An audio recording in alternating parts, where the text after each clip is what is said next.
لينا العام يا طنط، انا زياد زميل ملك في الشغل. اهلا. الدكتور معاه جوه.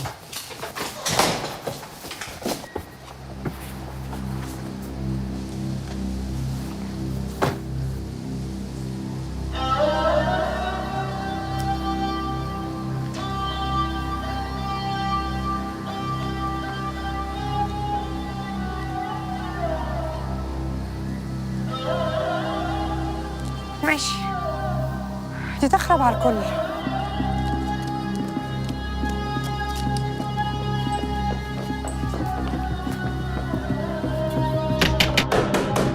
ايه ده ايه ده؟ مين اللي بيخبط على الباب كده؟ خليك تاني كده وراك شوية.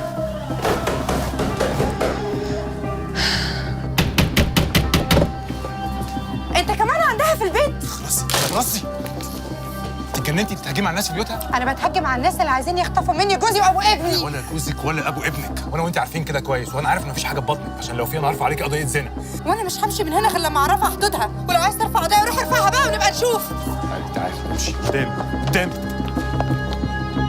امشي قدامي. اركبي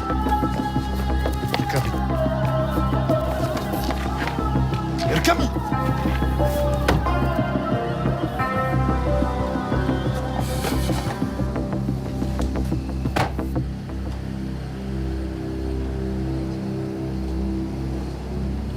خير يا دكتور، طمنا. لا خير، هو كويس، هو بس ضغطه ارتفع شوية فجأة.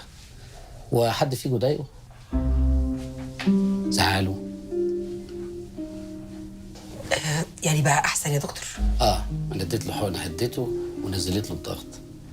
بس يا ريت الفترة الجاية ما حدش يضايقه أبدا.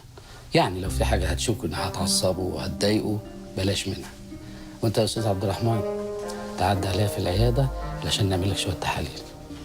شكرا يا دكتور. لا فعلا. اتفضل يا دكتور. بعد إذنك.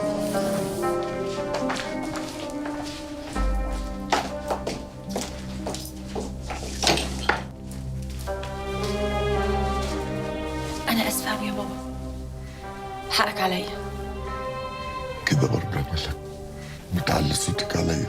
انا اسفه والله العظيم ما كنت اقصد، انا بس مضغوطه من كذا حاجه فانفجرت. يا ريتني كنت انا اللي حصل لي كده ولا انت. بعد الشر عليك يا حبيبتي، بعد الشر. خلاص ما حصلش حاجه، ما حصلش حاجه. لا انا مش هصدق غير لما تثبت لي.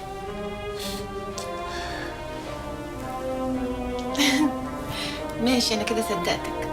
سلامتك. الله يسلمك يا حبيبتي.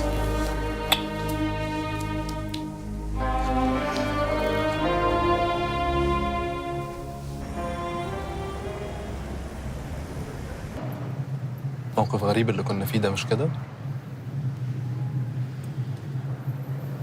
مفيش حتى شكرا مثلا اني لحقت المصيبه اللي كانت هتحصل دي ولا حاجه؟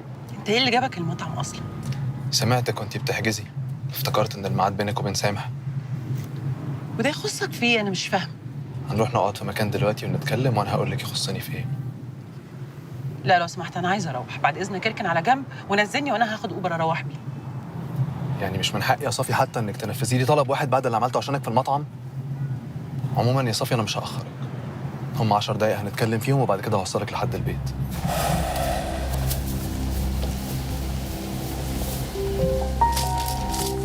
الحمد لله على السلامة، بعد إذنك.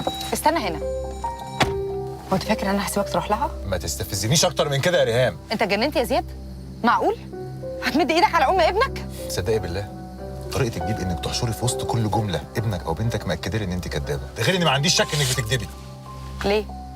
انت ما سمعتش الدكتور بودانك وهو بيقول لك؟ انا اكتر واحد فاهمك وعارف انت ممكن تعملي ايه. لو انت حامل بجد تعالي معايا نروح لدكتور تاني دلوقتي. معلش يا زياد، مش هينفع. مش هينفع غير الدكتور اللي انا متابعه معاه عشان دي راحه نفسيه. وبعدين على فكره عيب قوي اما تشك في مراتك ام ابنك. زياد لو سمحت فكر في الموضوع تاني، خلينا نرجع لبعض وابننا يتربى في وسطنا. ريهام انت لو فاكره ان اللعبه اللي بتلعبيها دي مش هتتكشف قريب تبقي غلطانه. بعد اذنك. هو بعد اذني فعلا، بس مش عشان انت عايز تمشي، عشان انا مش عايزه البيبي اللي في بطني يسمع ابوه بيكلم امه بالشكل ده. اديني على الاستفزاز.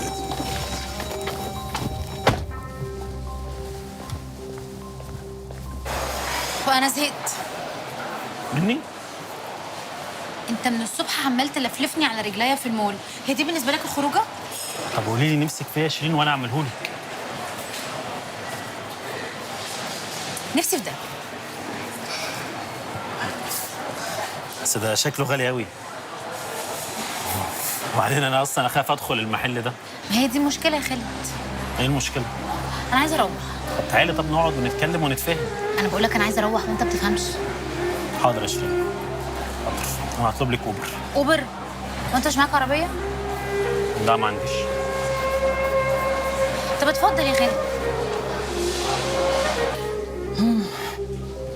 كنت عايزني في ايه بقى بالظبط؟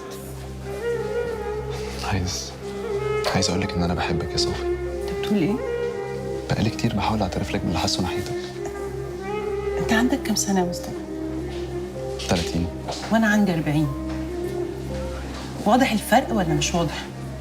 اكيد واضح وعارف ده كويس من زمان. ورغم كده بتقول رغم لي كده بحبك يا صافي. ليه؟ من غير ليه؟ بحبك وخلاص. مفيش حاجه اسمها بحبك وخلاص. وانتي بتحبي سامح ليه؟ عندك سبب لحبك ليه ده؟ كويس. اديك عارف ان انا متعلقه بحد تاني. وانا اقدر اخليكي تنسيه، بس قرري تبقي معايا. انا بجد مش فاهمه. يعني انت شاب ما عندوش يعني مشاكل في الارتباط عشان تحب واحده اكبر منك ب10 سنين. ده غير ان انت اوريدي عندك علاقات ببنات كتير جوه الشركه وبره الشركه. يبقى ليه؟ كويس، يعني مهتمه تعرفي.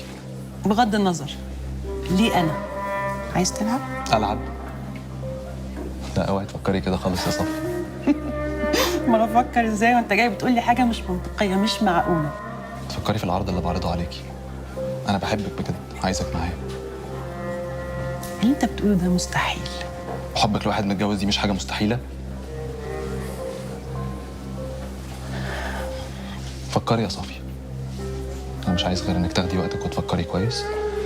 ايا كان قرارك يعني انا هحترمه ومستنيه من دلوقتي. بس عايزك تعرفي ان انا مش عايز اي حاجه من الدنيا غير ان احنا نكون سوا.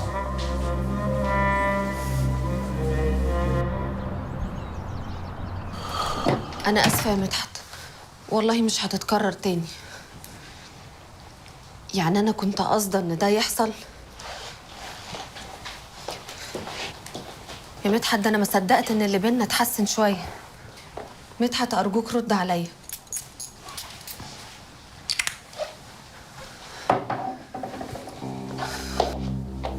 انا عايزك تريحي نفسك من الكلام خالص عشان عقابي ليك على اللي حصل ده لسه ما عملتوش.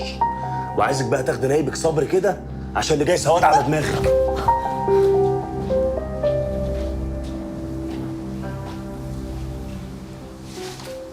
الحمد لله على السلامة يا استاذة مريم. الله يسلمك. الله يسلمك. نورتي مكانك. شكرا.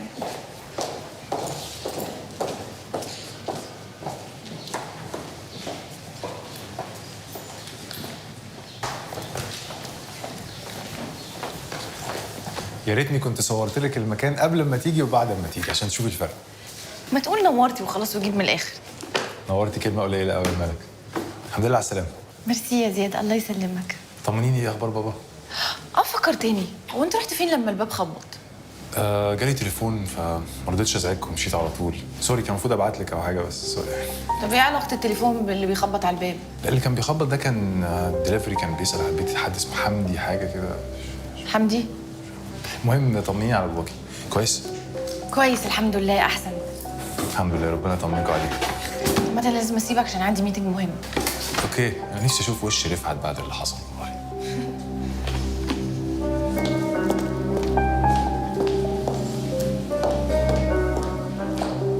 مالك دلوقتي عندها الصلاحيات الكامله للتعامل في المشاريع اللي جوه الشركه، مش عايزه اي مشاكل تاني تحصل. مفهوم يا رفعت؟ طبعا يا فندم، واضح. انا تحت امر الاستاذه ملك في اي حاجه. وانت يا ملك، انا فهمت وجهه نظرك في الشغل، بس يا ستي بدل ما نكسب 5% نكسب 10%. برضه احنا عايزين ناكل عيش. حاضر يا فندم، اوعدك ان كل الايام اللي جايه هتبقى احسن وهتقول ملك قالت. اوكي، على شغلكم. جود لك. انا بعد اذنك يا فندم.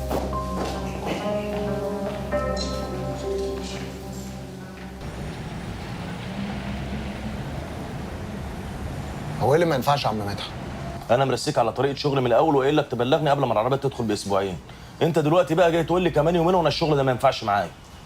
حاجه داخله خلاص. ما يخصنيش، انا مرسيك على طريقه شغلي، انت دلوقتي اللي بتخلفها. طب والعمل؟ تحجز مستعجل. نعم. نعم الله عليك. هو انت بعد الشر عنك وعن غدير لما بتيجي تروح لدكتور مش في حجز عادي وحجز مستعجل؟ انت دلوقتي جاي تحجز مستعجل وده بيبقى اغلى. انت كده بتصطاد في الماء العكره وبتزنقني. بموت في الاتنين، الماء العكره والزنقه، بحبهم قوي. طب انت عايز ايه دلوقتي؟ 10% زياده. ماشي، بس خليك فاكرها. وحياتك ما بنسى. شرفت.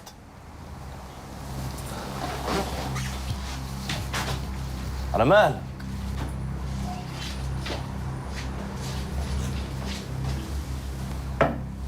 اوامرك يا فخم. اسمعني يابا، بدل ما الزقك على قفاك. تأثير ابو هدير ده وتعرف لي اخره ايه وتيجي تقول لي. وانت شاكك في حاجه يا فخم؟ ما انا كل ما ازنقه واطلب منه نسبه زياده الاقيه بيوافق، فالموضوع ده مخلي الفار بيلعب في عيب وحاسس ان في حاجه غريبه. انت عايز لي وراه اللي تعرفه تيجي تقوله لي. حمامه. يلا اخلع. شفت شكله كان عامل ازاي؟ زي الكتكوت المبلول. اه والله ربنا بس يعني يهديه ويطلعني بره دماغه ويركز في شغله. رفعت مش ممكن، ده تلاقيه دلوقتي عمال يفكر في مصيبه تانية يعملها. ربنا يشفيه والله. المهم، اخبار الكامبين الجديده ايه؟ والله التيم شغال على افكار، واول ما اي حاجه تخلص هعرضها على حضرتك. فاهمين ان الكامبين دي بالذات عليها منافسه من شركه تانية من حيث الكونسبت والافكار، فما فيش كلمه تطلع بره. مستر سامح، حضرتك عارف انا عامله ازاي مع سريه الافكار حتى لو ما فيش منافسه. معلش يا ملك، الكامبين دي بالذات عايزه منك حته زياده. حاضر.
ممكن اتكلم معاك شويه؟ معلش يا صافي، مشغول شويه. ايوه بس اصل انا لازم اتكلم. جرايه يا صافي، ما انا بقول لك مشغول. انا اسفه. صافي. ايوه مستر سامح. اللي حصل امبارح في المطعم ده ما حصلش، والكلام اللي انت قلتيه ما اتقالش، صح يا صافي؟ اللي تشوفه حضرتك. مش اللي اشوفه، هو ده اللي حصل. ما حصلش حاجه امبارح، وقسما بالله لو حصل تاني انا مش عايز اشوفك في مكتبي خالص، وما تضطرنيش ان انا اعمل كده. حاضر، بعد اذنك.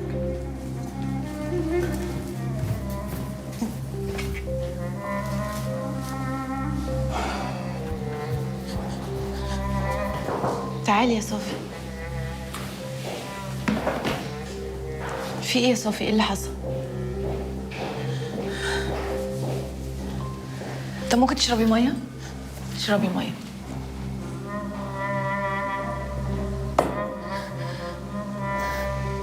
ايه اللي حصل؟ ايه اللي مضايقك؟ سامح. لا صافي. شيرين وحياة ابوكي ما ناقصه طريقه واستظراف انت كمان، انا على اخري والله.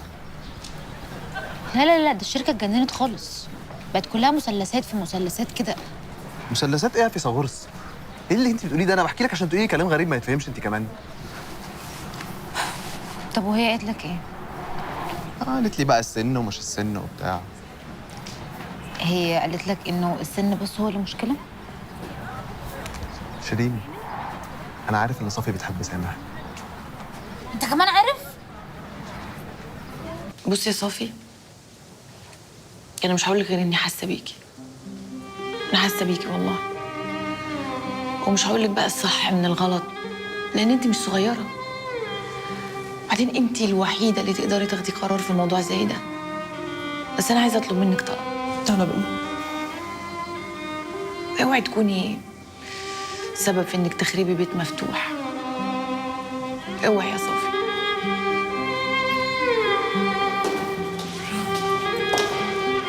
شيرين، انت ما تردش على التليفون من امبارح ليه؟ مفيش يا خالد، بس تعبت من اللف في المول فكنت عايزه اقعد لوحدي شويه كده. هو انا عملت حاجه ضايقتك؟ عن اذنك.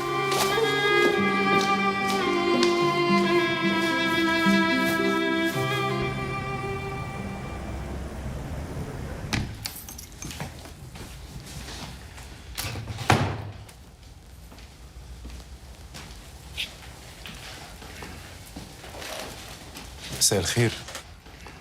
مساء الخير يا زياد.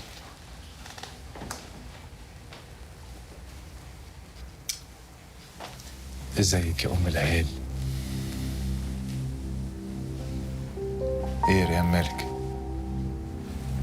زياد خير، انت فيك حاجه؟ في ايه يا جماعه؟ هو غريبه يعني لما اطمن على حبيبتي ام عيالي؟ بتتكلم بجد يا زياد؟ انت قلقان عليا فعلا وعايز تطمن؟ طبعا يا ريهام، هو انا ينفع يعني ارمي واحده هتجيب لي ولي العهد وهيشيل اسمي؟ انا بحبك قوي قوي. بالراحه بس، بالراحه عشان البطن. طب ايه يا بابا، ما شربتش ريهام حاجه؟ شويه عصير، اي حاجه؟ انا ثواني بس واعمل لكم دلوقتي فراوله ولا كيوي ولا طب خليك انت يا حجيج، انا اقوم اعمل لنا شويه عصير حلوين كده عشان ام العيال.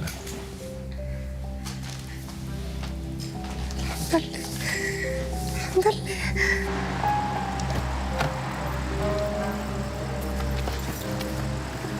الحلوه اتاخرت ليه؟ اتاخرت ايه بس؟ ده انت اول ما كلمتني نزلت على طول. ها، كنت عايزني في ايه بقى؟ هتعرفي كل حاجه دلوقتي يا عروسه. يلا بينا.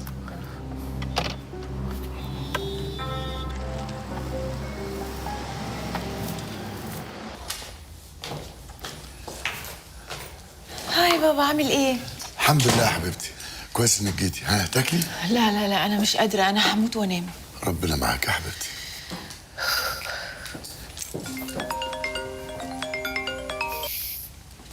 ايوه يا مستر سامح. تعالي لي الشركه يا ملك حالا. ايه اللي حصل؟ في مصيبه. طيب انا جايه حالا.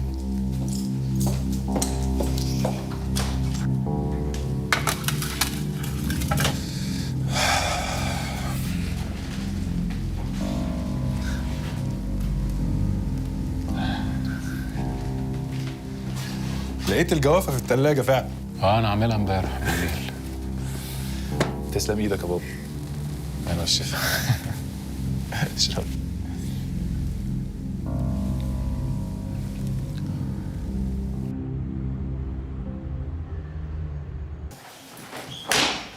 خير يا مستر سامح، ايه اللي حصل؟ كل الداتا بتاعت الشركه اتسربت في السوق، كل المشاريع، اجور الموظفين، الافكار بتاعتنا كلها اتسربت. احنا في كارثه، واللي هيشيلها انا وانتي. خالد بتاع الاي تي فين؟ يعني ايه لسه ما جاش؟ كلموه يجي بسرعه. طب ممكن اسال سؤال بس؟ اهدى بس حضرتك، ممكن تقول لي ازاي اتاكدت انها اتسربت؟ رائف هو اللي بلغني بالمصيبه، صاحب شركه اكوان اللي بينافسنا في كل مشاريعنا. هو اللي اتصل بيه وقعد يتريق عليه وعلى التيم بتاعه اللي مش عارف حتى يحافظ على اسرار الشركه. طب مش يمكن دي حركه من الشركات بتعملها مع بعض؟ يا ريت.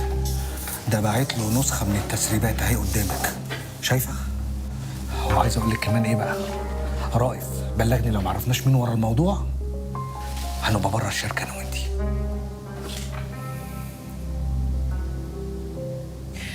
هو رفعت فين؟ اول واحد شكيت فيه زيك، بس للاسف الداتا دي مش موجوده غير عندي وعندك بس. ارجوك يا ملك اتصرفي، هنروح انا وانتي في 60 داهيه. لا سيب لي حضرتك بقى الموضوع ده، انا هتصرف.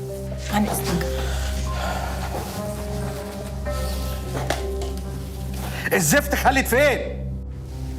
انت ايه يا ابني اللي عملته في البنت؟ هتفهم كل حاجه دلوقتي. عملت فيها كل خير.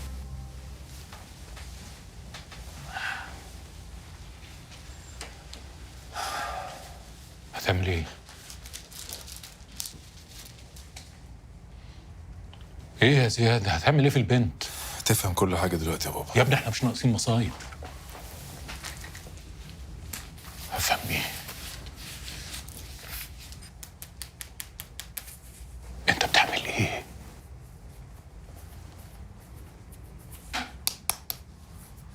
انا هثبت لكم ان البنت دي كدابه. هاخد منها عينه دم واعمل لها تحليل واوريكم ان انا اكتر واحد فاهم البنت دي بتفكر ازاي. طب ولو طلعت مش كدابه؟ يبقى انا لبست لبسه سودا يا حاج.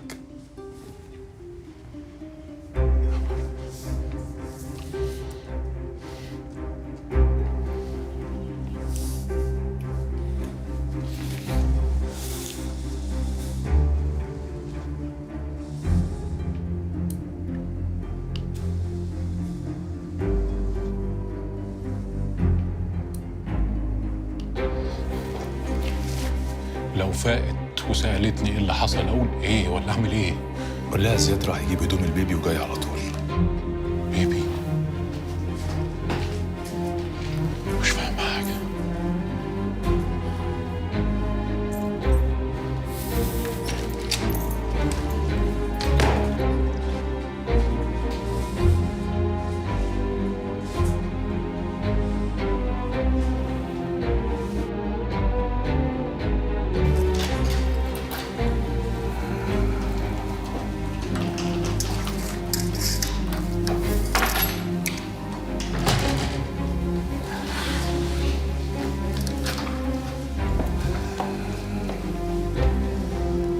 أعرفك، فاتن مراتي الجديدة وضرتك